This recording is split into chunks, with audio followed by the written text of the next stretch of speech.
Olá, pessoal. Boa tarde. Mais uma vez estamos de volta com o diálogo com percursos. Essa oportunidade que nós temos para refletir nesse momento de exceção sobre uma série de situações. Aqui no Diálogo com Percursos, desde o começo da pandemia, nós estamos tratando de uma série de questões como a situação de emergência de saúde, nós tratamos da crise da democracia e agora nós inauguramos um novo arco temático. A partir de hoje, nós vamos discutir a comunidade de princípios e os processos sociais de exclusão. Quando a gente fala em comunidade de princípios, estamos aqui lembrando do magistério do professor Menelik, que vai dizer que, na verdade, é isso que a Constituição constitui, uma comunidade de princípios. E em momento em que nós estamos cada vez mais sofrendo ataques à Constituição, passando por interpretações desconstituintes, é importante retomar essa comunidade de princípios. E mais que isso, perceber como que essa Constituição nasceu de um processo social, de um diálogo social amplo, de uma afirmação de comunidades ou de populações historicamente excluídas e que, no momento da Assembleia Nacional Constituinte, conseguiram afirmar-se como protagonistas, como atores relevantes. Dentro desse processo, então, nós queremos retomar não só esse momento histórico, mas principalmente esse momento atual, que tem sido um momento de enfrentamento, um momento de questionamento político-jurídico de uma série de acúmulos históricos, de um avanço que nós experimentamos, e parece que, neste momento, há uma série de questionamentos, de ameaças de retrocesso social ou de retrocesso desses processos de inclusão. Para você que está nos acompanhando, eu aproveito esse primeiro momento para dizer que você se inscrever no nosso canal, ativar as notificações, siga-nos também nas redes sociais, no Twitter, PercursusUNB, e no Instagram, percursos.unb. O tema de hoje, em particular, é povos indígenas e proteção constitucional. Retomar um pouco a esse momento em que essa Constituição atual ela fraciona um histórico integracionista, assimilacionista, e inaugura a possibilidade de realmente considerar os povos indígenas como protagonistas, atores sociais e considerar esse Estado brasileiro um Estado multiétnico, inclusive, né? Dentro desse debate, nós temos dois convidados mais que especiais. Primeiro, o Luiz Eloy Terena, advogado da APIB, da Articulação dos Povos Indígenas do Brasil, doutor em Antropologia Social pelo Museu Nacional da UFRJ e agora em pós-doutorado na Escola de Altos Estudos de Ciências Sociais em Paris, na França, que é de onde ele vai conversar conosco.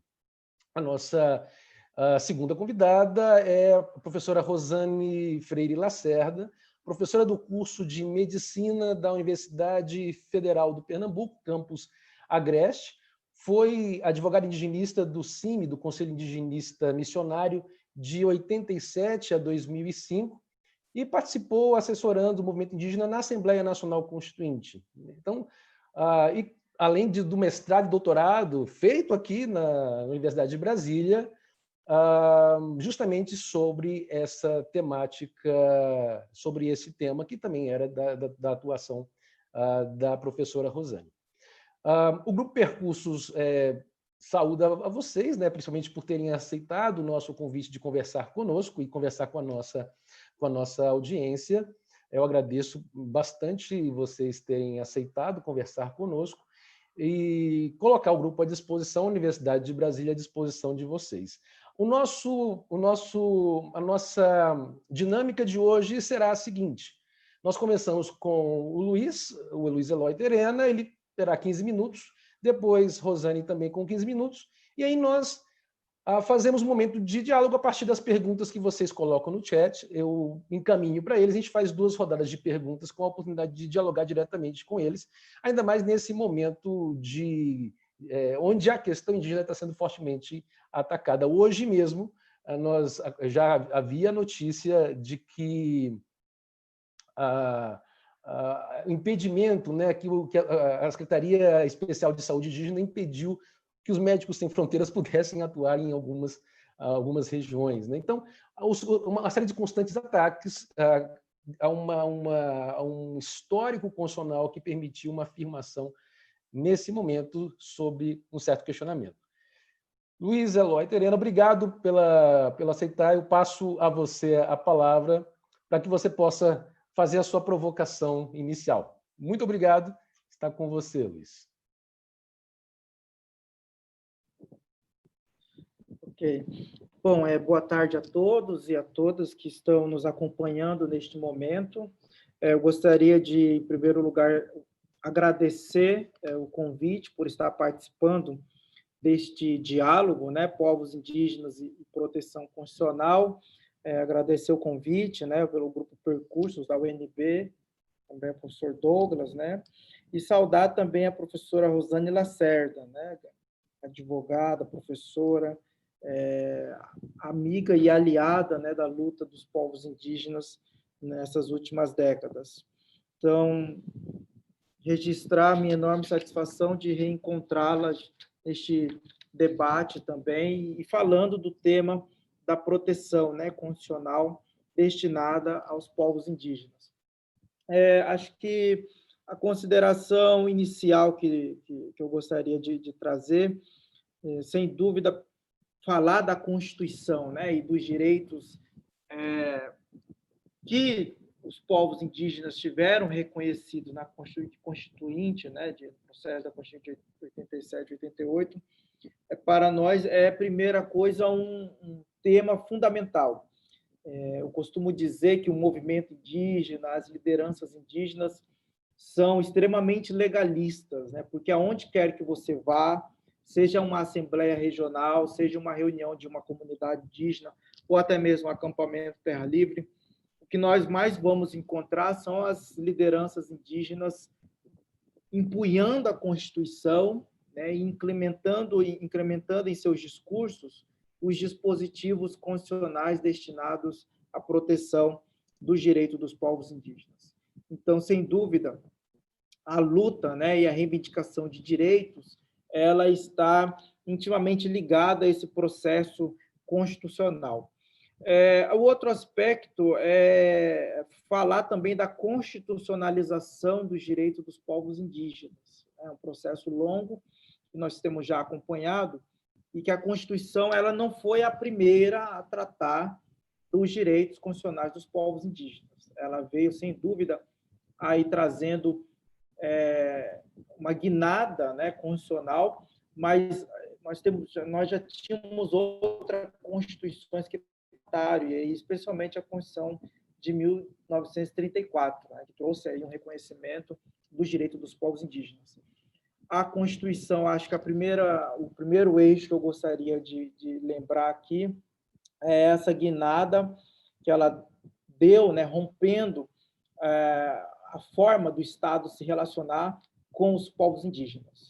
Então, desde o período da implantação do projeto colonial, né, no território brasileiro, nós tivemos, por parte do Estado, uma posição extremamente autoritária e o seu relacionamento com os povos indígenas foi marcado principalmente por uma atitude colonial, né, e muito baseado também na tutela, né, dos povos indígenas e também numa visão assimilacionista. Durante o primeiro período do Brasil colônia, né, os povos indígenas, inclusive, se duvidou se eles eram sujeitos de direitos, se eram seres humanos, se tinham almas, né? Foi preciso uma bula papal reconhecendo essa categoria de que, sim, tinham almas e, portanto, eram passíveis de ser evangelizados. Mas, e aí, depois, instrumentalizou-se também a tutela legal, né? Os povos indígenas foram submetidos durante muito tempo a essa forma de exercer o poder. E foi somente com a Constituição de 88 que isso veio, de fato, acabar, conferindo aos povos indígenas o status de sujeito pleno de direito e a capacidade de estar em um juízo, né, defendendo os seus direitos e interesses, né? Então, isso marca, na verdade, um divisor de águas de como os povos indígenas eles eram tratados, né, pelo direito brasileiro antes de 88 e como eles são agora tratados pós-Constituição de 1988. Então, a primeira coisa é esse rompimento com essa visão tutelar e assimilacionista com os povos indígenas. O outro aspecto é no que diz respeito aos territórios, né? A Constituição veio e reconheceu o direito originário dos povos indígenas aos territórios tradicionalmente ocupados. Esse é um dado fundamental, que inclusive a Constituição vai fazer agora 32 anos, e ainda nós estamos discutindo, né, o alcance desse reconhecimento do direito originário, né, aos territórios tradicionalmente ocupados, tendo em vista, né, que nós temos ainda juristas que defendem, né, uma interpretação restritiva do alcance deste comando constitucional, que são as pessoas que são adeptos do marco temporal, né? Essa interpretação jurídica, segundo a qual os povos indígenas só teriam direito às terras que estivessem ocupando no dia da promulgação da Constituição Federal, que é o 5 de outubro de 1988. Para nós, a Constituição foi muito clara, né, em estabelecer aí, na verdade, a teoria do indigenato, essa teoria que, segundo a qual os povos indígenas são senhores naturais e originários de seus territórios. Aliás, a Constituição não foi a primeira a falar isso, né? A teoria do indigenato, ela tem aí assento nas próprias legislações indigenistas do período do Brasil colônia, né? E foi reafirmado aí nos textos constitucionais, principalmente da Constituição de 1934 e posteriormente também de forma mais expressa na Constituição de 1988. Mas ainda nós temos ainda essa discussão em pleno século XXI, né, se os índios são ou não senhores de suas terras, né, senhores originários. Eu acho que um outro aspecto também, além, né, do direito territorial, que sem dúvida é o fundamental, é o direito o que nós estamos chamando de identidade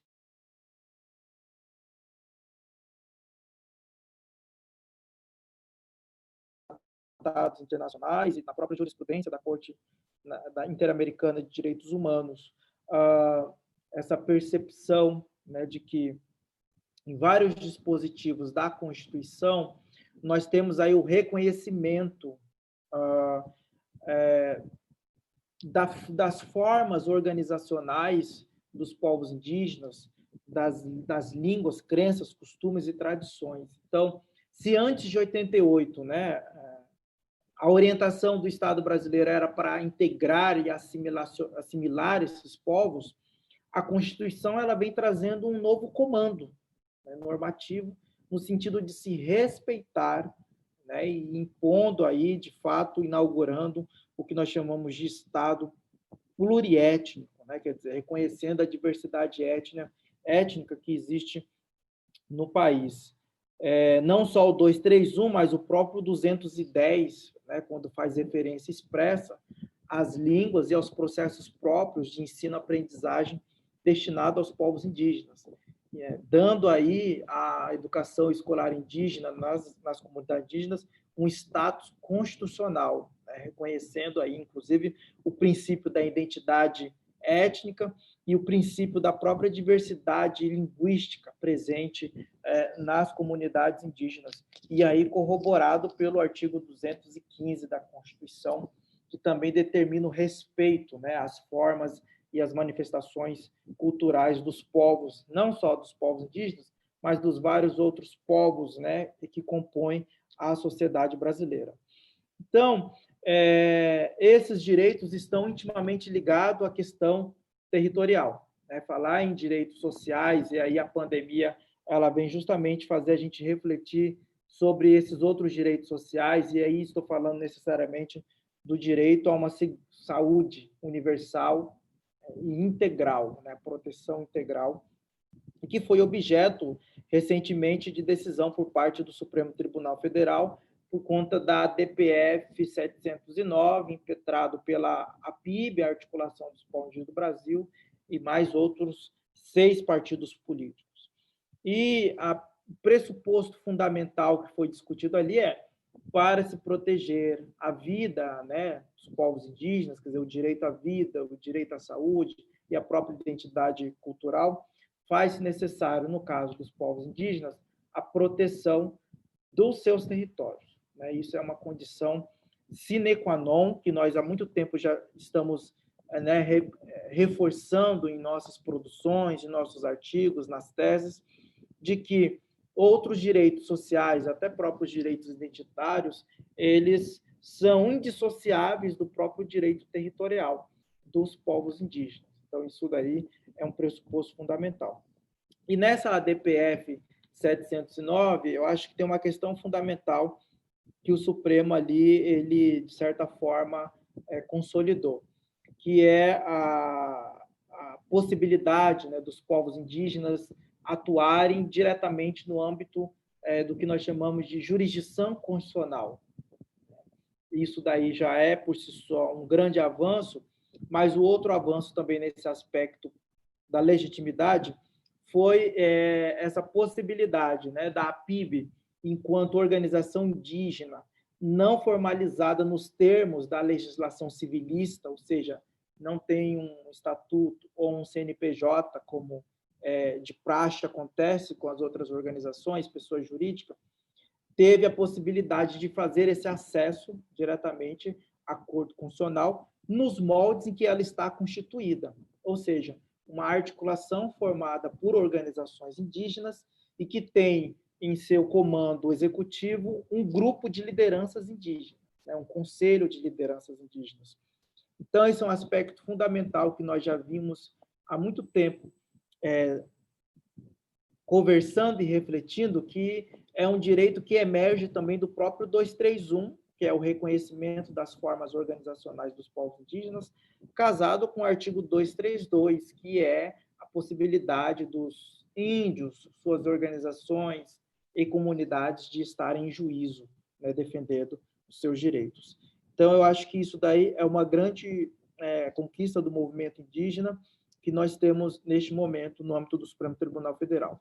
Mas há muito que ser feito, né? Ainda está pautado ainda aí para ser julgado o recurso extraordinário, né, do caso Chuclen, em que teve a repercussão geral reconhecida e que trata justamente da questão do marco temporal, né? Quer dizer, que vai ser um julgamento decisivo para todos os povos indígenas do Brasil.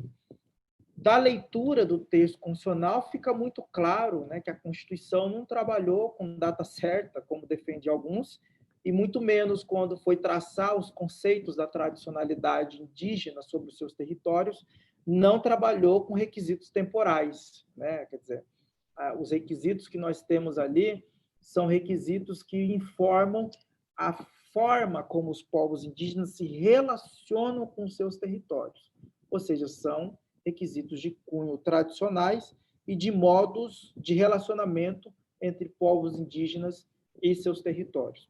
Então, para encerrar, eu acho que é fundamental que nós, operadores do direito, né, e de várias outras áreas da academia, possamos estar atentos, especialmente nesse contexto de pandemia, para um recado importante que os povos indígenas há muito tempo têm dado, né, que é a importância que os territórios indígenas desempenham no equilíbrio da vida humana. Eu acho que pensar a origem dessa epidemia requer necessariamente a gente refletir sobre a necessidade de se respeitar a biodiversidade que está presente nesses territórios tradicionais e que os povos indígenas e comunidades quilombolas, inclusive, mantêm, né, a preservação com o seu próprio modo de vida, dando assim uma contribuição não só para os seus povos, né, mas também uma contribuição inestimável no equilíbrio da humanidade para todas as pessoas, inclusive aqueles que habitam os grandes centros urbanos.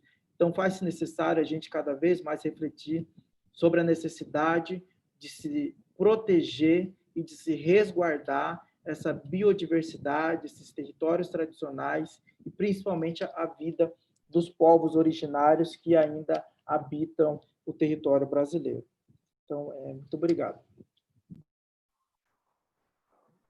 Obrigado, Eloy. Já temos aí uma série de provocações que nos fazem pensar que com as quais a gente pode dialogar mais tarde. Então, já aproveite, por enquanto, nós vamos ter agora, logo mais, a fala da professora Rosane, mas já pode colocar no chat as perguntas endereçadas ao Eloy ou à Rosane, à medida que ela for fazendo as suas considerações. Se já quiser fazer as suas intervenções, já faça no nosso chat, né? Vou passar a palavra à professora Rosane para que ela coloque um pouco mais de interrogações para nós nesse momento. Professora Rosane, obrigado por ter aceitado o nosso convite. Está contigo a palavra. Muito boa tarde. Professor Douglas Pinheiro, eu que agradeço, né? Estou muito honrada com esse convite que nos foi feito pelo professor Cristiano Paixão. Muito contente em poder estar aqui novamente no espaço compartilhado pelo programa, do qual eu também sou egressa, né? Fiz o mestrado e o doutorado aí no programa, então é uma satisfação muito grande estar compartilhando desse momento. Gostaria de parabenizá-los pela iniciativa, né, desse projeto que é tão importante. Cumprimentar também ao colega Eloy, o doutor Eloy, que eu conheci, ele me lembrava ainda agora, há alguns anos, eu acho que antes ainda, ou ainda no percurso do seu curso de Direito, agora já faz pós-doutorado. Então, é uma alegria muito grande estar compartilhando também com o doutor Eloy esse momento, que é tão importante, né, na vida de todos e na vida dos povos indígenas em especial. Enfim, eu gostaria de dizer, inicialmente, também da honra que me é concedida por participar de um momento onde se discute uma temática que é muito cara, uma pessoa muito querida nossa, que é o professor Menelik, né? O professor Menelik de Carvalho Neto, que há muitos anos vem levantando a importância dessa temática, não é? Que é a da comunidade de princípios, uma discussão que ele traz da leitura de Ronald Dworkin. Então, eu me sinto assim, muito honrada em poder estar também trabalhando aqui com o grupo, a partir desse programa, essa temática que nos liga, né, que nos lembra os momentos, né, muito importantes que passamos aí no programa, bebendo dos ensinamentos do professor Menelik de Carvalho Neto.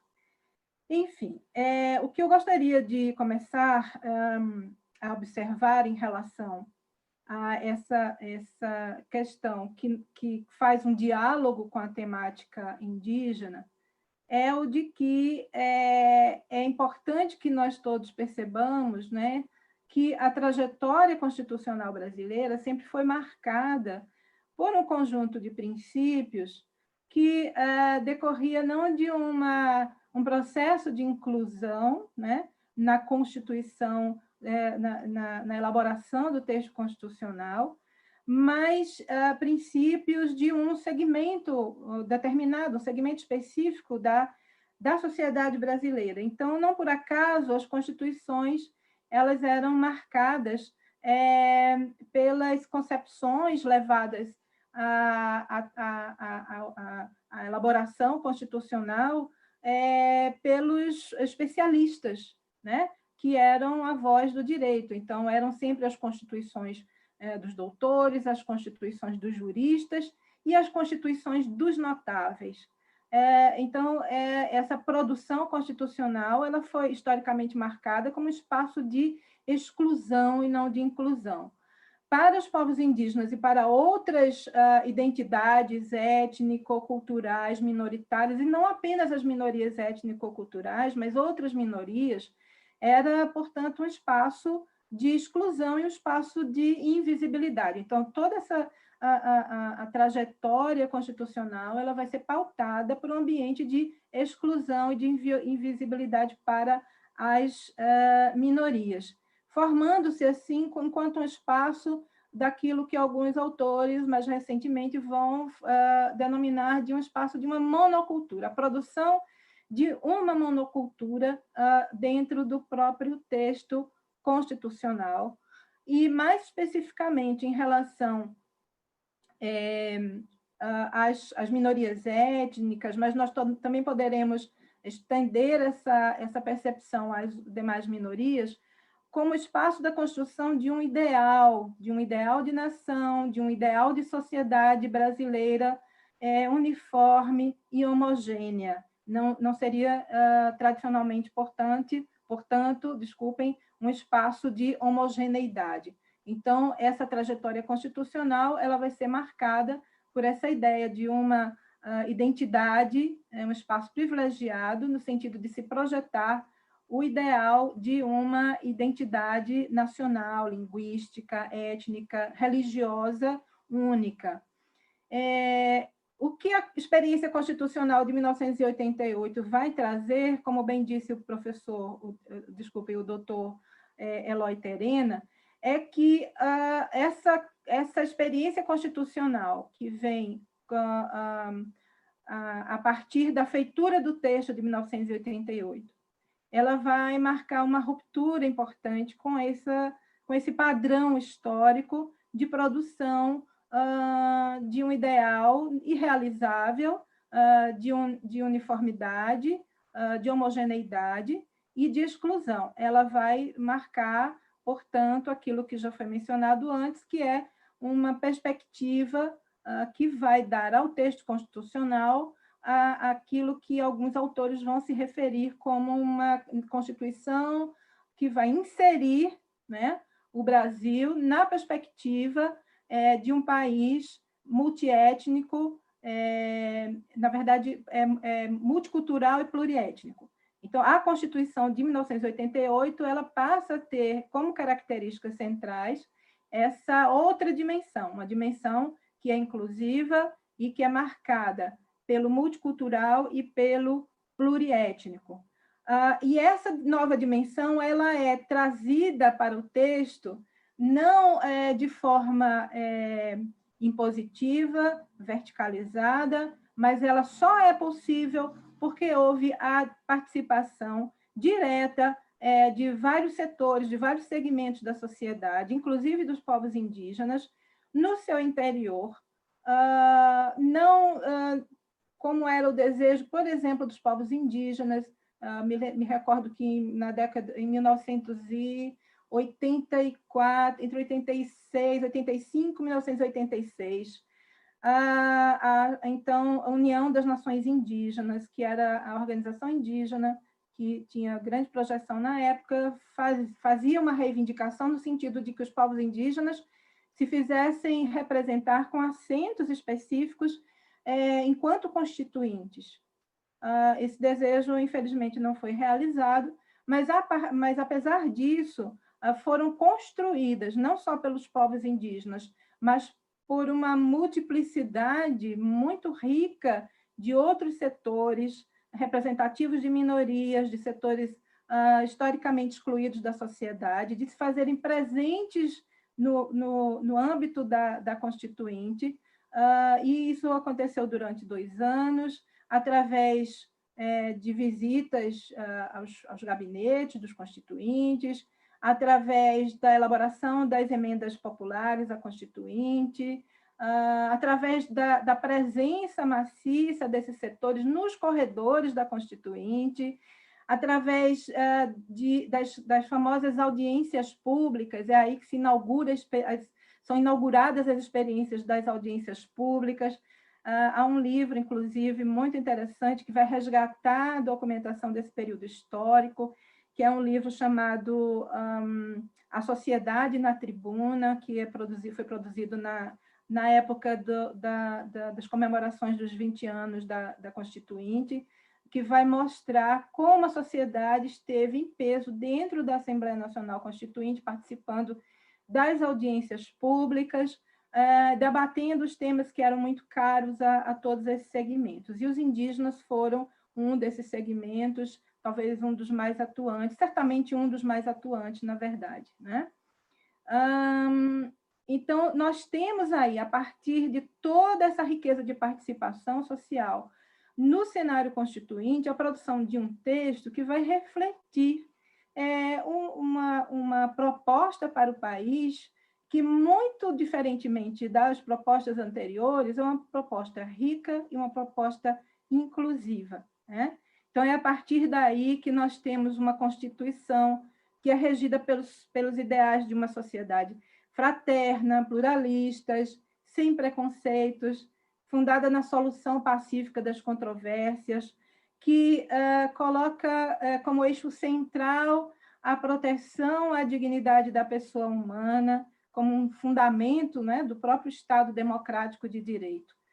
Essa Constituição, esse texto constitucional, então, ele vai trazer uma grande novidade, que é a possibilidade, o reconhecimento da diferença e a proposta de que o Estado democrático de direito ele se funde, né, ele se fundamente nessa convivência entre o diverso, entre o múltiplo, que haja, portanto, respeito entre essas diversas identidades, sejam indígenas, camponeses sem terra, mulheres, homossexuais, etc.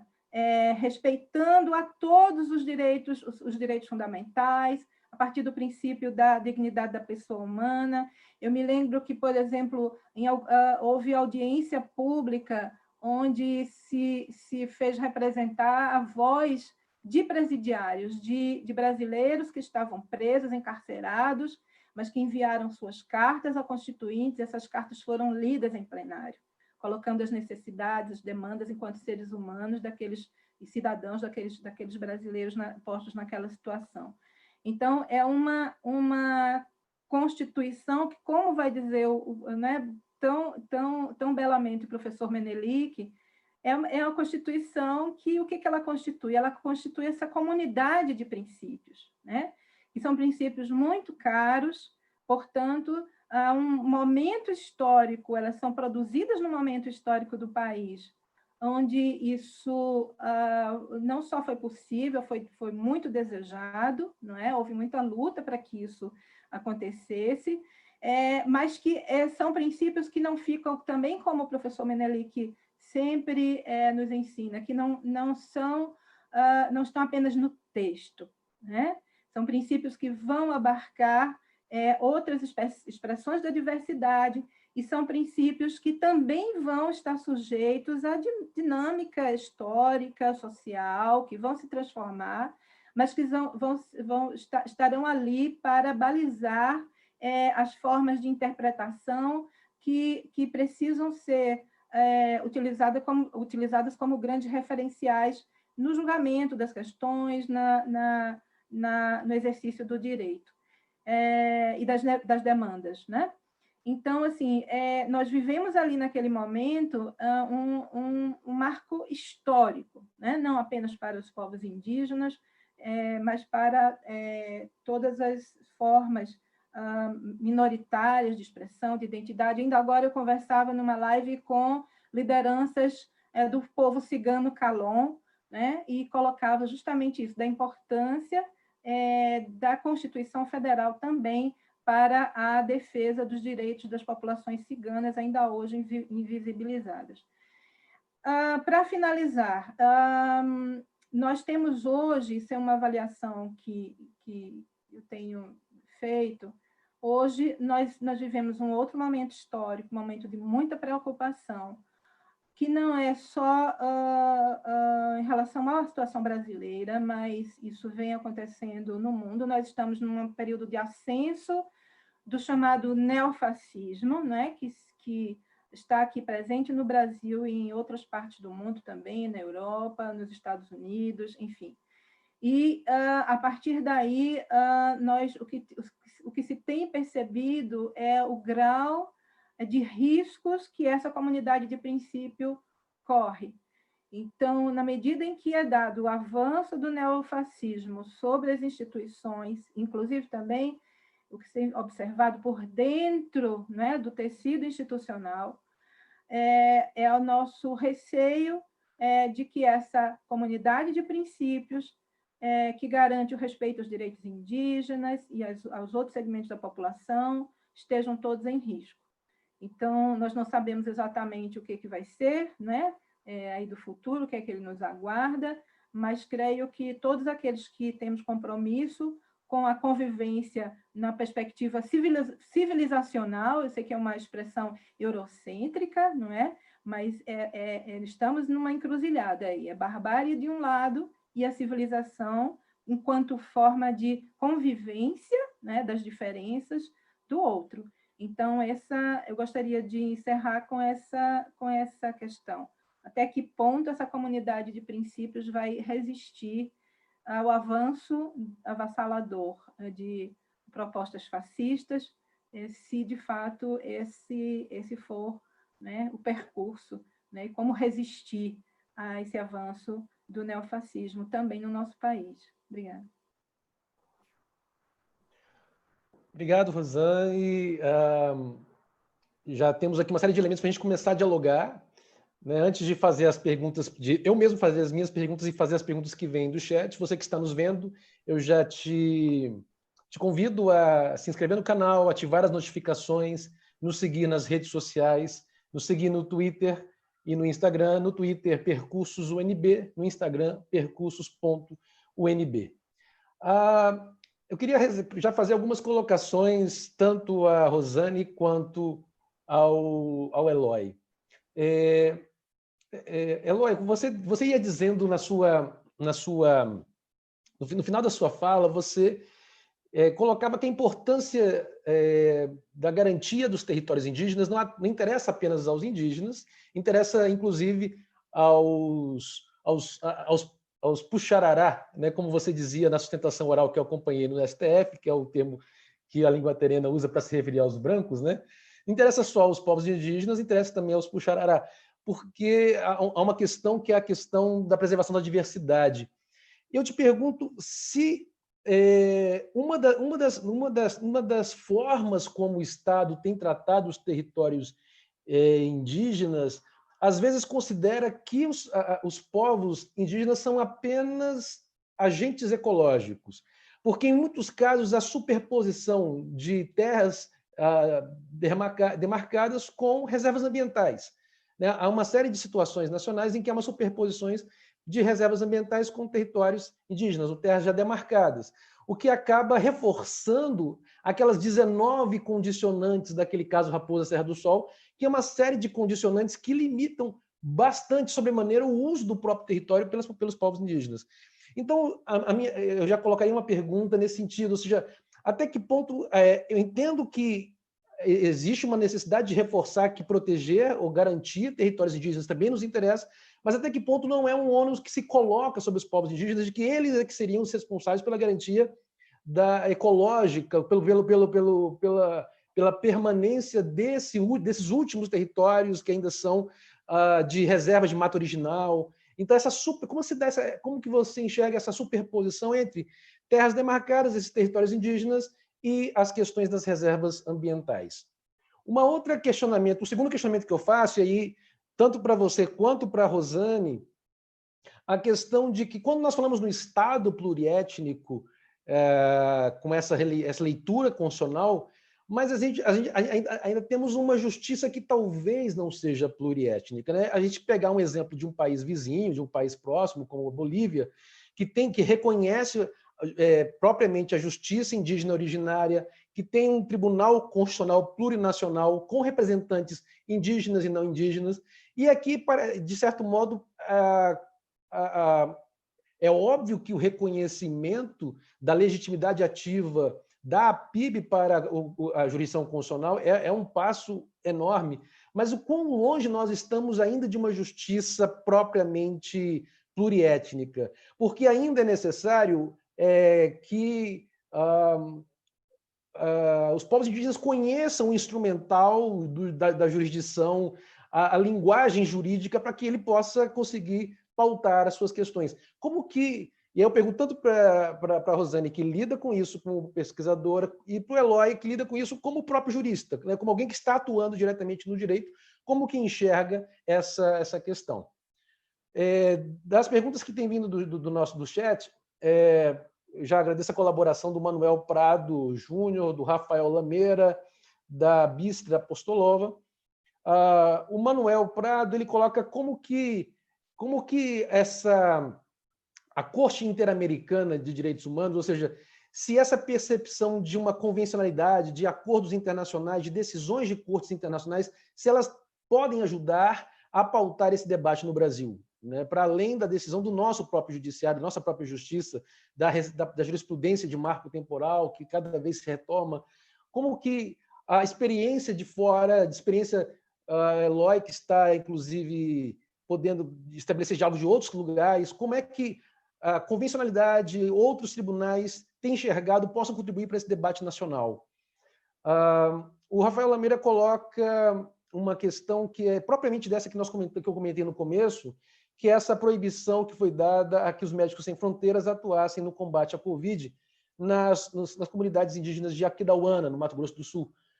Até que ponto isso não é, obviamente, uma questão de retirar retirar a autonomia indígena, mas não é uma questão, inclusive, que foi colocada não só de saúde pública, mas inclusive religiosa, porque os Médicos Sem Fronteiras estavam fazendo o atendimento conjuntamente com os anciãos locais, os pajés, com as orações e processos próprios de cura, próprios da comunidade, né? E a professora Bispa pergunta se há uma série de críticas. Souza Lima faz uma crítica dos mediadores que acompanham as lutas dos povos indígenas, né, como antropólogos, como servidores da própria FUNAI, como nós, propriamente estudiosos. Ou seja, qual é o papel que cada um, qual é o papel que cada um tem nesse processo de luta? E eu perguntaria para a Rosane e perguntaria para o Eloy, ou seja, como que cada um vê nesse papel? Ou seja, o papel daquele que não é propriamente quem reivindica o direito, mas que, se essa atuação, quando ela é benéfica, quando ela pode ajudar, como que ela pode ser estabelecida ou não. E aí eu queria ouvi-los nessa primeira rodada de perguntas. Eu começo, então, com o Eloy, depois eu ouço a Rosane. Bom, vamos lá, tem muitas perguntas, né? De fato, são reflexões importantes, né? Começando até pela questão dos agentes ecológicos, né? Ou como o próprio ministro Aires Brito falou no voto do caso da Raposa Serra do Sol, né? Perfeita compatibilidade entre terra indígena e meio ambiente, enfim. O que temos os povos indígenas, alguns, né, nos últimos anos têm até feito a campanha dos guardiões, né, das florestas, mas não só da floresta. Nós temos povos que não têm floresta, né? Quer dizer, os povos indígenas eles habitam os mais variados biomas, né? Os pampas, a caatinga, o Pantanal, o Cerrado. Não tem só povos indígenas na Amazônia brasileira. Mas o que nós temos é assim, que com esse modo de vida, os povos acabam, de fato, preservando, né? Por conta da própria relação que se estabelece com a terra, né? E que na maioria das cosmologias indígenas, a terra é tida como mãe. Então, essa relação com o seu território, com a sua mãe, ela é extremamente diferente, né, da relação em que muitas pessoas estabelecem com a terra numa perspectiva até capitalista exploratória. Então, nesse aspecto, os povos indígenas não veem isso como uma sobrecarga, né? Na verdade, isso faz parte do próprio modo de ver e entender o mundo. E a atenção a que ele chama é justamente isso, né? As pessoas, os puxarará, na maioria das vezes, não conseguem entender a importância de se você ter um relacionamento com o meio, né? com o meio ambiente, inclusive. Então, isso, os povos têm chamado muita atenção, e aí as coisas que vão acontecendo faz a gente refletir justamente para esses saberes, né, que os povos indígenas detêm e que chama a atenção da sociedade não indígena. De fato, existe esse problema da sobreposição, isso daí é um entendimento que foi tirado lá nas 19 condicionantes do caso da Raposa Serra do Sol, e essa questão da sobreposição, ela deriva muito mais do entendimento que o Supremo colocou de se, nos casos em que houver sobreposição, ele colocou sob a administração, né, do Instituto Chico Mendes. Então, nessa questão em que você tem um órgão indigenista responsável pela política indigenista, né, e um órgão também federal responsável pela questão ambiental, ao nosso ver, o mais sensato seria que, de fato, né, a afetação federal ficasse aí sob a jurisdição da FUNAI, né, porque você tem ali, na verdade, uma perspectiva diferente, pelo menos tinha naquele tempo, né?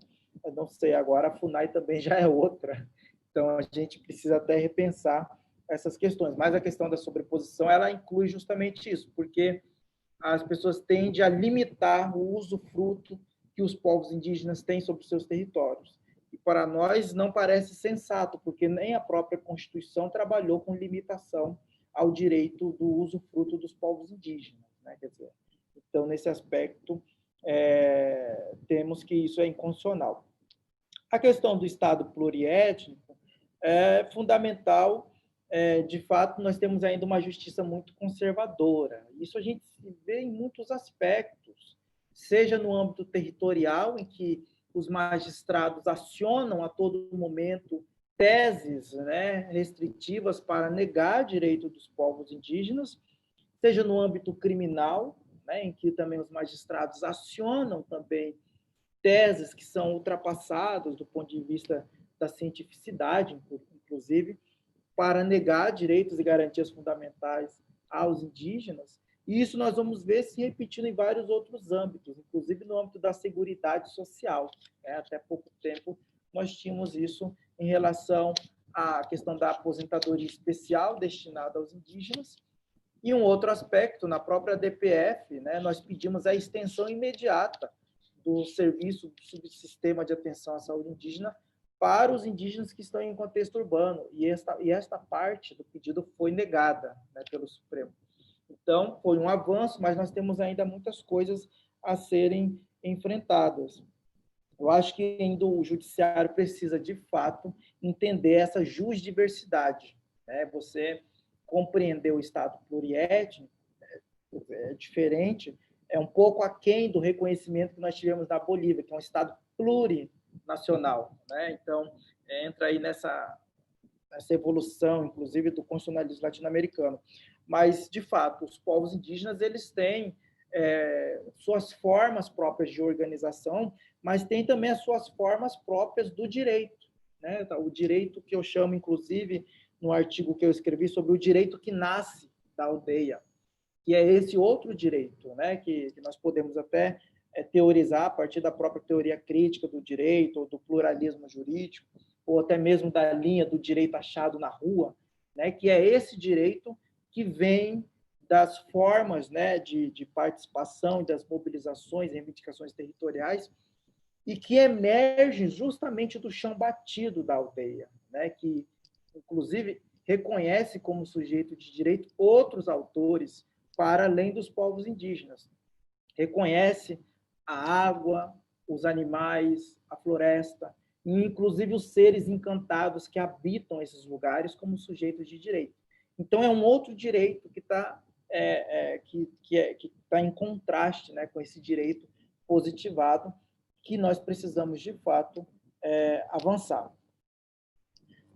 Sobre os Médicos Sem Fronteiras, eu vou comentar porque diz respeito à minha terra indígena, a terra indígena Tonaipeg, que foi... Quer dizer, eles foram para lá porque o Conselho do Povo Terena, que é o Conselho dos Caciques Terena, fizeram, né, um pedido documentado, inclusive para os Médicos Sem Fronteira, para que eles pudessem também atuar neste exato momento em que os terenas estão com alto surto de contaminação e que a CESAI flagrantemente não está tendo estrutura, né, para atender os povos indígenas, e que teve aí a negativa do secretário, né?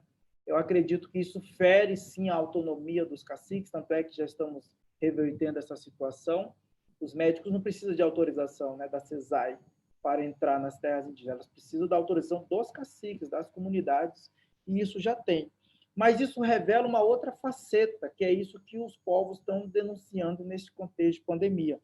Quer dizer, a partir do momento que você nega ajuda humanitária neste contexto de pandemia, você tem aí, no nosso entendimento, a tipificação, né, da submissão a uma situação que pode levar ao extermínio de um grupo indígena. Isso para nós fica muito claro, né? Você negar uma ajuda tão importante nesse contexto de pandemia.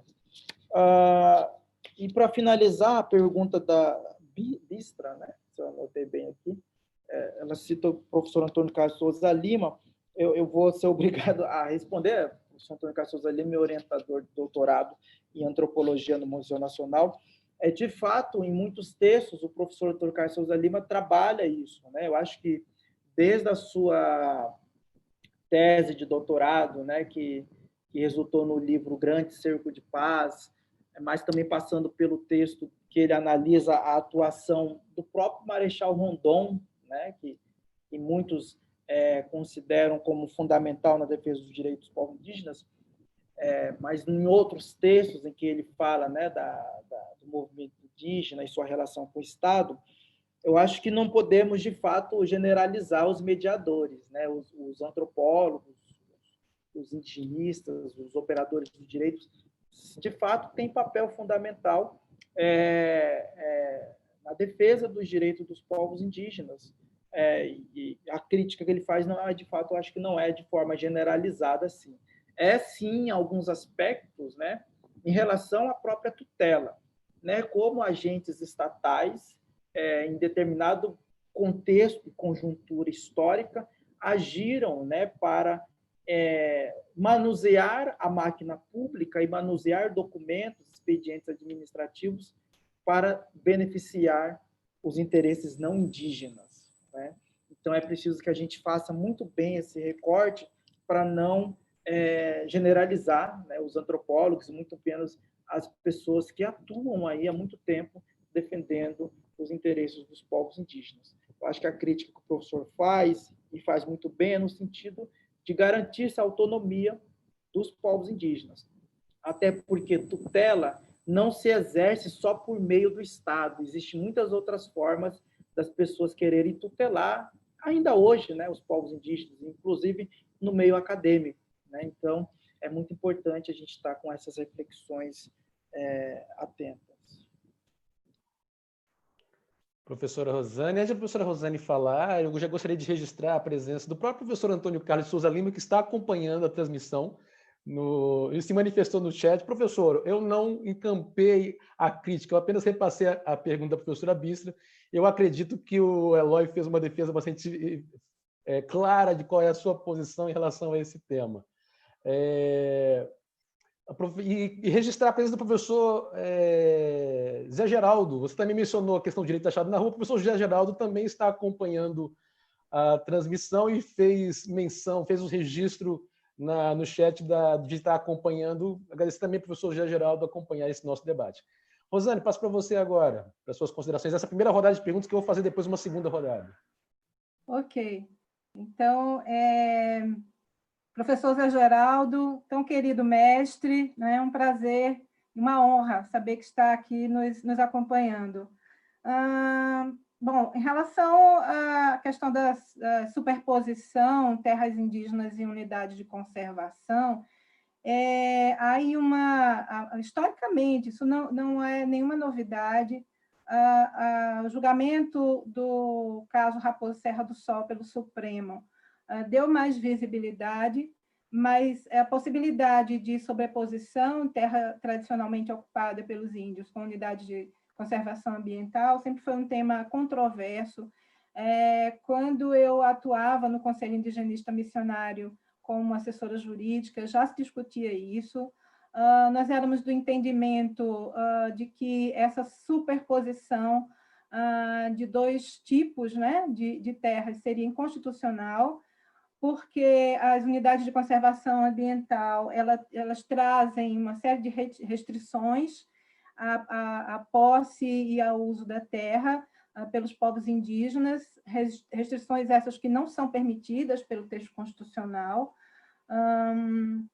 A questão da jurisdição indígena, a professora Raquel Fajardo, professora advogada Raquel Fajardo, peruana, ela estabeleceu, alguns anos atrás, uma espécie de tipologia, né, dos modelos constitucionais, e ela estabelece o modelo multiétnico e pluricultural, que é um modelo no qual o Brasil estaria inserido, através da Constituição de 88, como um modelo que foi historicamente importante, mas que foi superado por esse outro modelo que foi mencionado aqui pelo colega Eloy, que é o do Estado plurinacional.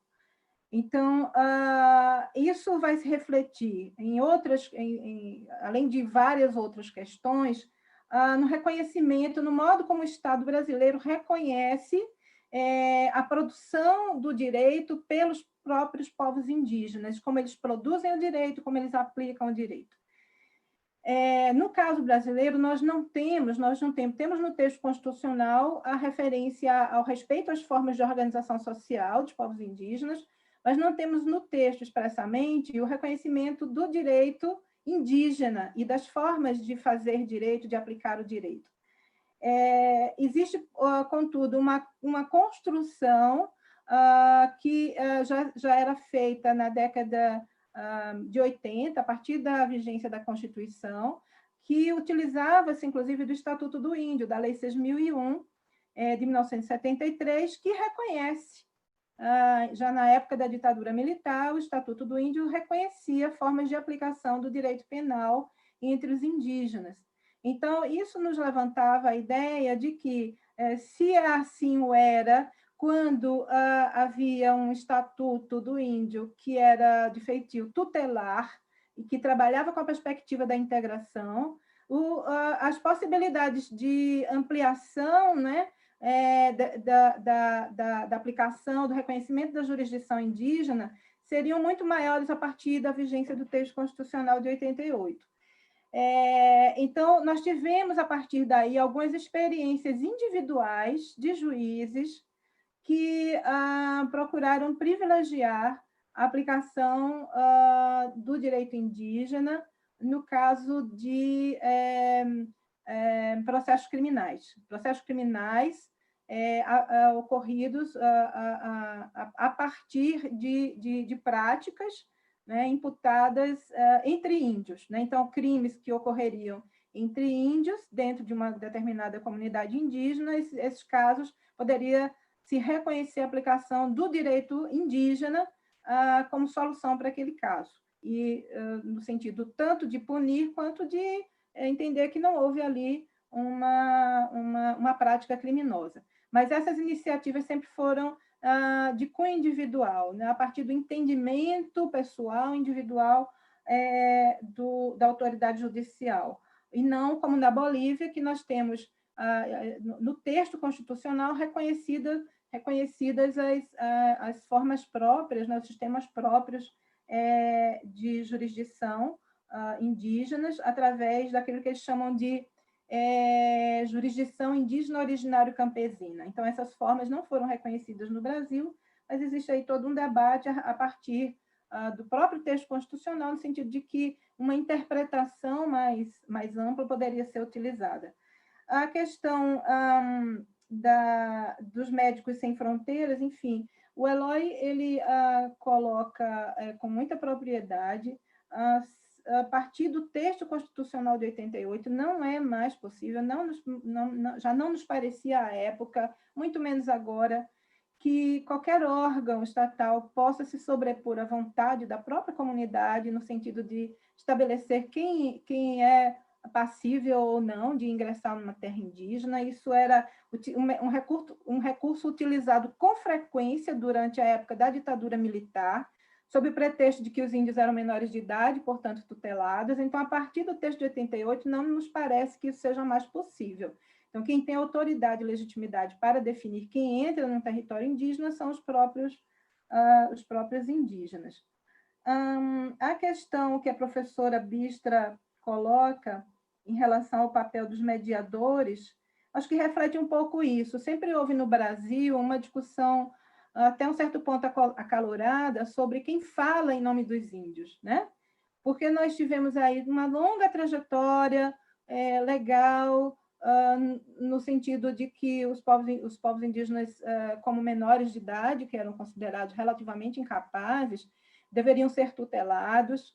Essa discussão, inclusive, foi levada pela Comissão Especial de Estudos Constitucionais, a Comissão de Notáveis, quando o movimento indígena reivindicou participação direta na Assembleia Nacional Constituinte, a resposta da Comissão de Notáveis foi: vocês não precisam se preocupar com isso, voltem para as suas aldeias, que a FUNAI os representará na Constituinte, no contato com os parlamentares. Então, essa questão sempre foi muito, sempre povoou, não é, as discussões, o imaginário da relação dos povos indígenas com esses interlocutores, e então é uma base muito consistente de preocupação em relação a isso.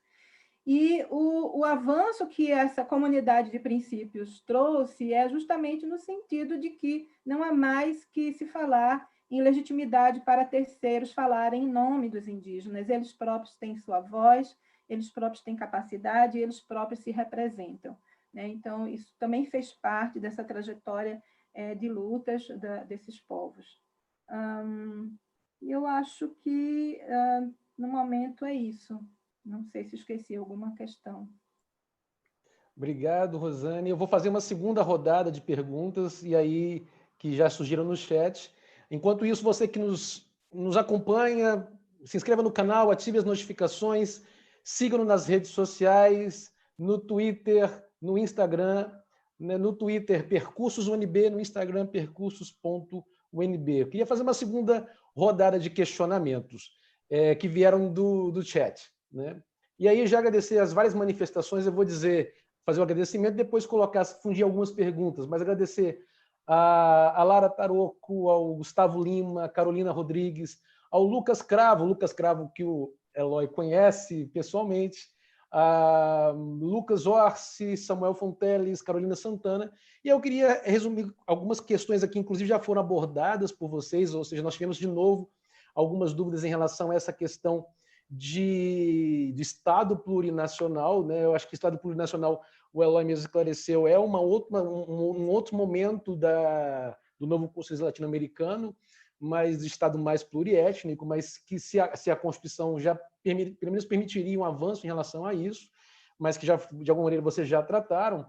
Mas eu queria colocar algumas questões que surgiram por agora. Uma, como que vocês percebem a participação dos próprios povos indígenas nos processos demarcatórios? Esse litisconsórcio necessário que, às vezes, embora o STF tenha exigido a participação, às vezes os TRF se restringem à FUNAI como suficiente, né? Então, como a participação efetiva dos próprios povos indígenas nos processos demarcatórios, inclusive essas situações em que as demarcações têm parado por conta de liminares em processos judiciais, liminares intermináveis, como na terra indígena de Batelão, né? Então, assim, tanto a questão da participação efetiva dos povos indígenas, como essa demora que se dá, inclusive, pelo uso desses vários recursos judiciais que, às vezes, barram esses processos.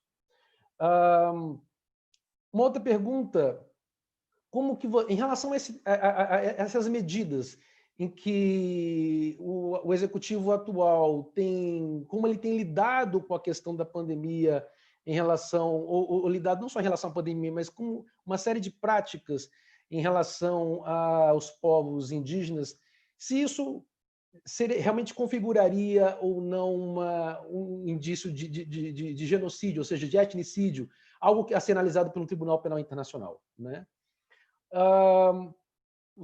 Uma outra pergunta que surgiu é um exemplo de dos povos Bauíra, mas que eu vou trazer para uma pergunta um pouco mais genérica. Nos povos Bauíra, a menção que se fazia no chat era da possibilidade das crianças escolherem se aceitam ou não vacinas, algo que contrariaria, por exemplo, o que o Estatuto da Criança e do Adolescente prevê como uma exigência aos genitores, né? Eu queria tomar de maneira mais genérica essa pergunta.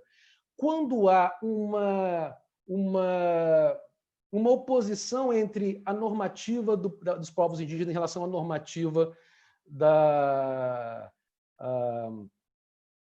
dos brancos, né, dos Puxarará. Como que se dá isso? Como que vocês percebem esse momento de choque normativo? Que aí não é só um choque cultural, um choque normativo, né? Ou seja, dessa, às vezes, imposição que o direito cego a essa questão pluriétnica quer fazer. E é uma pergunta bem direcionada a você, Rosane.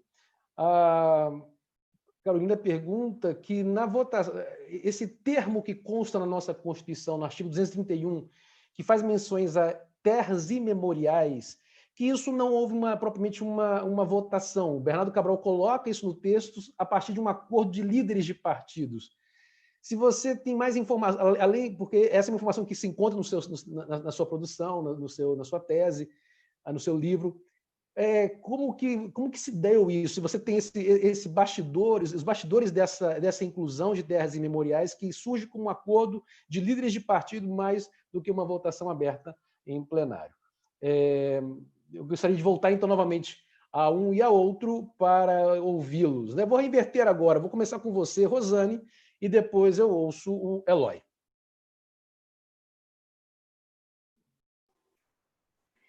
Bom, invertendo também aqui, a partir da última questão colocada, eu teria uma observação a fazer em relação a essa pergunta, porque o texto constitucional ele não se refere a terras imemoriais. Não há, na Constituição Federal de 88, nenhuma menção à imemorialidade das terras, embora haja, sim, nos discursos, nas narrativas que as pessoas geralmente fazem, o uso dessa expressão, terras imemoriais. Assim como também é muito presente o uso da expressão reservas indígenas, né? Na verdade, o que a Constituição fala é de terras de ocupação tradicional. Terras de ocupação tradicional, que são aquelas que são utilizadas conforme os usos, costumes e tradições de um determinado povo indígena, os costumes e tradições esses que são bastante distintos uns de uns para os outros.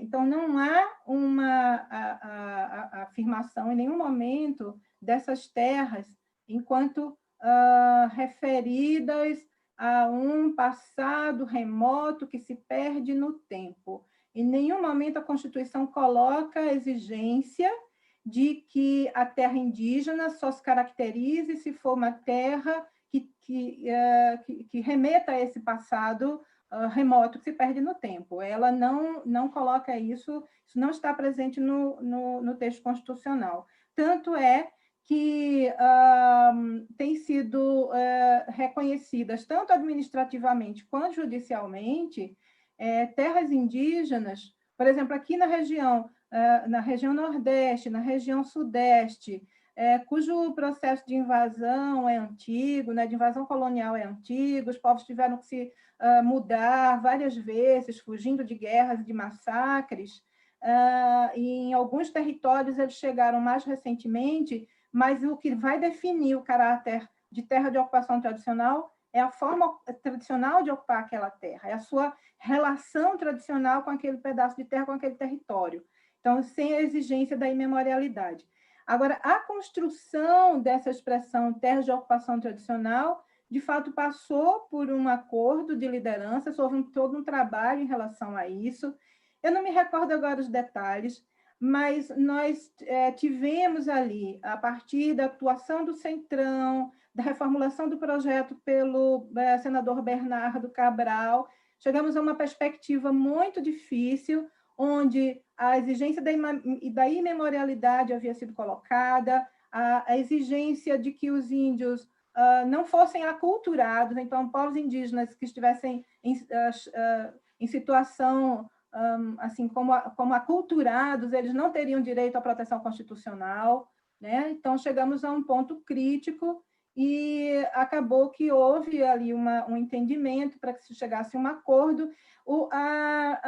Havia uma possibilidade de se resgatar a terminologia tradicionalmente usada, que era simplesmente reconhecer o direito à terra, sem trazer essas denominações que poderiam depois causar algum tipo de preocupação. Mas, enfim, acabou que essa foi a solução dada naquele momento.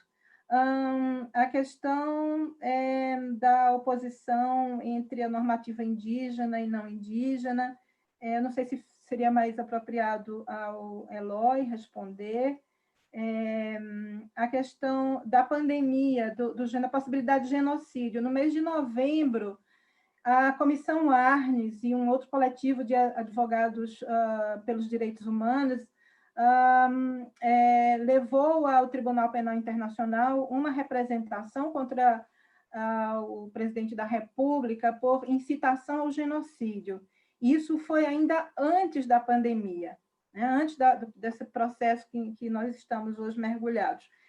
Há um entendimento da ex-juíza da Corte Penal Internacional, da doutora Silvia Steiner, no sentido de que outras representações feitas contra o Brasil ao Tribunal Penal Internacional, no entendimento dela, não tem muita chance de prosperar, dados os requisitos, né, de uma ação penal.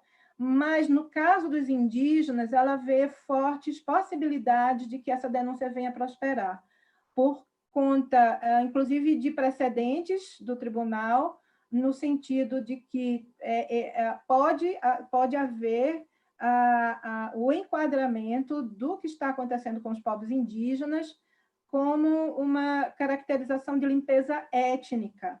Então, por exemplo, quando há incêndios na região amazônica, que são seguidos pela ocupação dessa mesma área pelo gado e expulsão dos indígenas dessas terras, que depois vão ser apropriadas pelo agronegócio, pelo latifúndio. Isso pode, no entendimento dela, vir a ser caracterizado como limpeza étnica, o que seria passível de julgamento pelo Tribunal Penal Internacional.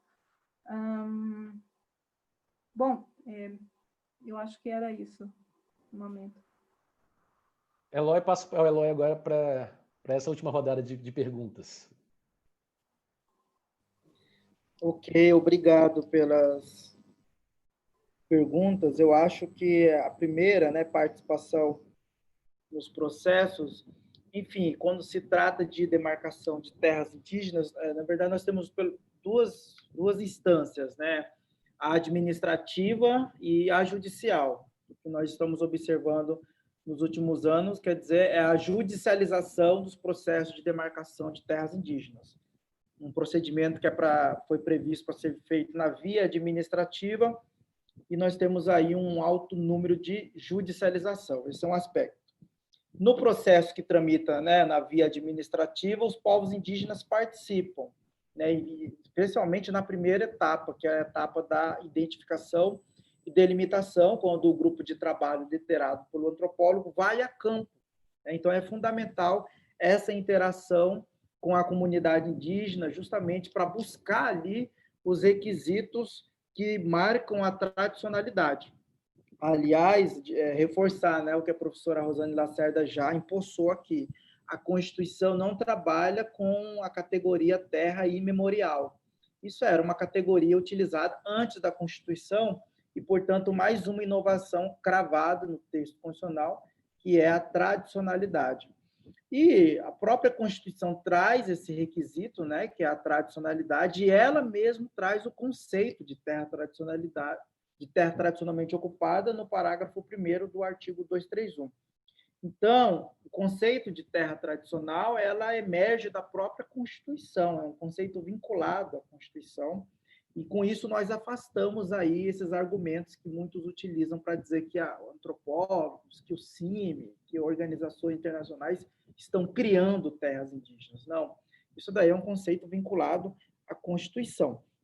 E também é importante também para afastar esse argumento que nós temos, as pessoas chamam até de argumentos de Copacabana, né? As pessoas pensam que os povos indígenas vão querer todo o Brasil, né? Eu já vi ministro falando, inclusive, nós vamos ter que entregar Copacabana aos povos indígenas. De fato, num período bem distante, ali foi, de fato, né, teve a ocupação indígena, mas hoje não mais. Então, por isso que a Constituição não trabalha com requisitos imemoriais, mas sim com requisitos de tradicionalidade. Então, é importante que as pessoas saibam disso para não cair nessas fake news, né, que são difundidas aí para alimentar o ódio contra os povos indígenas. Os povos indígenas não estão reivindicando Copacabana e nem a Constituição fala isso, né? Isso é um aspecto fundamental. A outra coisa é o processo demarcatório, né, que são judicializados. Então, nós temos muitas ações, seja de anulação de demarcação de terras indígenas, seja de declaratória de domínio em detrimento dos povos indígenas, e até mesmo ações de reintegração de posse, né, para despejar comunidades indígenas. Então, nessas ações é fundamental a participação, sim, das comunidades indígenas. É fundamental e é direito, né? É o que nós estamos defendendo, e a própria assessoria jurídica do CIMI tem encampado essa tese fundamental, né, que é a questão do litisconsórcio passivo necessário, né? Os processos que estão tramitando sem a presença dos povos indígenas são nulos. Isso porque envolve aí o debate do acesso à justiça, né? Mas envolve também como os principais afetados, né, pela decisão judicial que vai ser prolatada não participam do processo. Quer dizer, quem arca com o ônus processual aí são, de fato, os povos indígenas. E aí é fundamental a participação dos povos indígenas. E aí uma coisa fundamental, a superação da tutela. Muitos juízes entendem que a simples presença da FUNAI no polo passivo da demanda já supre, né, a presença das comunidades indígenas, o que é uma inverdade. Em muitos casos, nem sempre o interesse da FUNAI é o interesse da comunidade indígena. Eu já vi FUNAI recorrendo de decisão que beneficiava a comunidade indígena, né?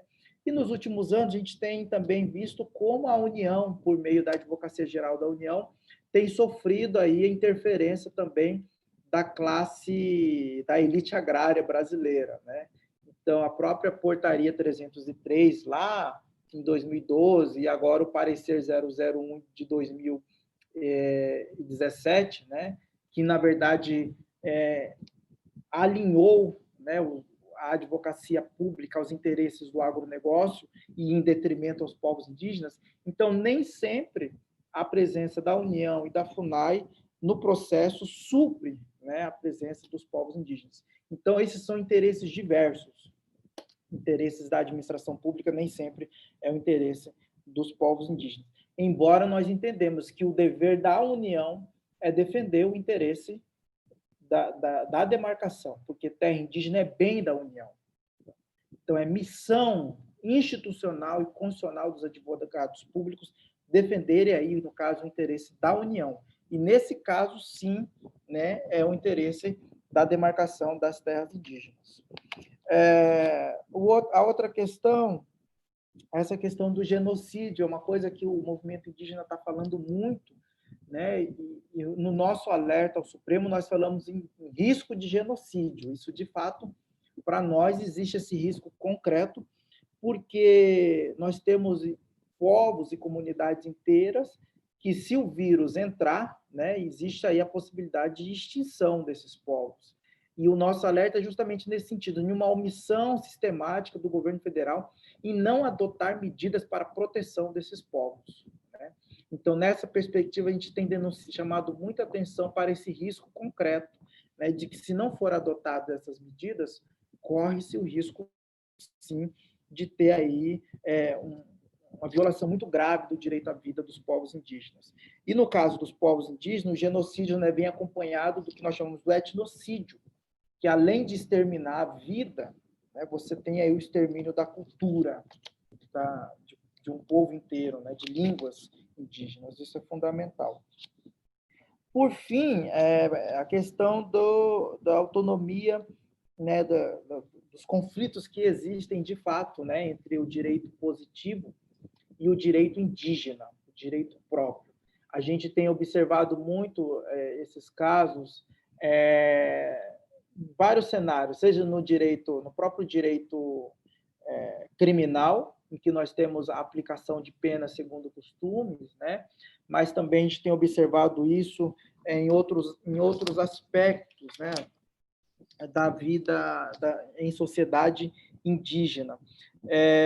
Esses conflitos eles devem ser, de fato, são conflitos de normas, né? Embora muitos magistrados não entendam isso, mas requer justamente o pressuposto fundamental de entender os povos indígenas como sociedades autônomas, com sistemas próprios, né, com cosmovisão própria e com organização própria, né? Então, no nosso entendimento, quando a Constituição reconheceu as formas organizacionais dos povos indígenas, dentro dessas formas organizacionais, a Constituição também reconheceu as formas próprias de resolução de conflitos, né?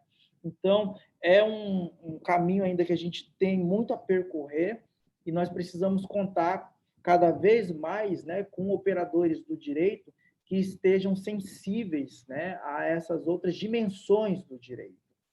Nós não precisamos apenas de operadores de direito que sejam simples repetidores de códigos legais, né, ou decoradores de vademecums e súmulas vinculantes. Nós precisamos de cada vez mais operadores de direitos que estejam atentos a essas dimensões da vida humana. E aí entra também as dimensões dos povos indígenas. Então, é por isso que eu gostaria de encerrar já agradecendo, né, esse debate feito pela Faculdade de Direito da UNB, que nós temos aí o próprio professor José Geraldo, que está nos ouvindo neste momento, né, como uma grande inspiração para nós pensar esse outro direito, né, essas outras possibilidades, mas também poder ter compartilhado aqui as reflexões com a professora Rosane Lacerda, que para nós, enquanto povos indígenas, e movimento indígena também, é uma grande apoiadora, né, e jurista que há muito tempo já vem também contribuindo para a defesa qualificada dos direitos dos povos indígenas. Obrigado, Eloy. Eu vou devolver para vocês rapidamente, só para vocês nos dizerem onde que as pessoas podem encontrá-los, em que redes sociais vocês estão, se estão na academia, se estão no Twitter, se estão no Instagram, ou seja, onde as pessoas podem, eu tenho certeza que a nossa audiência vai querer acompanhá-los, ouvi-los mais, acompanhar os passos, os percursos da luta e da reflexão que vocês têm feito. Então, eu pediria que mais um minutinho para cá, só para dizer onde que as pessoas podem encontrá-los, onde que eles podem acompanhar o trabalho que vocês têm feito e onde que eles podem ter notícias das reflexões e dos trabalhos, né, de vocês. Eloy. Ok, não, é sempre um prazer. Eu acho que a gente está muito agora nas redes sociais, né? Então, para quem quiser nos acompanhar, a gente está muito aí o meu Instagram é Eloy Terena, né? Também temos páginas no Facebook, mas acho que é fundamental também seguir as páginas da APIB, né? A APIB oficial, tanto no Instagram quanto no Facebook. Ali a gente posta diariamente, né, o que está acontecendo, as próprias reflexões do movimento indígena. Sugiro também seguir as páginas da nossa coordenadora Sônia Guajajara, que tem também levado aí as demandas e as reflexões dos povos indígenas. Rosane, e você? Onde que nós encontramos você? Bom, me encontrar nas redes sociais no momento é um pouco difícil, porque em razão daquela situação, né, dos discursos de ódio, isso deixa a gente um pouco, né, fora de foco, então eu andei me afastando um pouco das redes sociais. Tenho a minha tese e dissertação ainda publicadas, né, no repositório de teses e dissertações da UNB. As duas estão lá, quem tiver interesse de dar uma olhadinha. Nós temos um livro publicado sobre a experiência de participação dos povos indígenas na Constituinte, foi um livro publicado na época dos 20 anos, né, da Constituinte, editado pelo CIMI, mas está, infelizmente, esgotado, tenho recebido inúmeras solicitações, mas é terrível, né, dizer isso, esgotado, e nós não temos perspectiva, vamos batalhar por isso, para uma nova edição. Eu sou professora hoje do curso de Medicina, né, como foi dito no início, da Universidade Federal de Pernambuco, no campus do Agreste. Eu posso deixar aqui o meu e-mail, né, para um eventual contato, é rosane.f, F de farmácia, lacerda@ufpe.br. rosane.flacerda@ufpe.br. Esse é o nosso e-mail aí para contato. Obrigado, Rosane. Nós acabamos avançando um pouco mais do nosso horário, mas o debate foi fantástico. Eu deixei algumas perguntas sem fazer, me desculpe, inclusive, com a nossa audiência, o Mozart Machado, mas agradecer a presença de nossa audiência, que acompanhou do começo até agora. Agradecer muito aos nossos convidados, a Rosane, ao Eloy. O Eloy está tendo que dormir tarde por causa dessa live, nós estamos atrapalhando aqui toda a programação dele do outro lado do Atlântico. Mas agradecer justamente essa possibilidade de nós estabelecermos esse debate, né? Eu creio que esse momento é fundamental, nesse momento desconstituinte, que a gente reafirme esses princípios constitucionais, reafirme esses processos de inclusão e reafirme esses avanços que não podem, que já foram conquistados há muita luta e que não podemos permitir um retrocesso democrático dessa forma, né? Agradecer a vocês, agradecer a disponibilidade e a nossa audiência, mais uma vez. Se inscreva no canal, daqui a 15 dias nós temos uma nova live com esse grande tema guarda-chuva, que é a comunidade de princípios e os processos sociais de exclusão, de inclusão, né? Exclusão agora, mas de inclusão, que deveria ser a tônica constitucional. E siga-nos nas redes sociais, tanto no Instagram quanto no Twitter. No Twitter, Percursos UNB, no Instagram, percursos.unb. Uma boa noite a todos e a todas e a todes. Muito obrigado. Nós nos encontramos daqui a 15 dias no próximo Diálogo com Percursos. Tchau. Obrigado a vocês.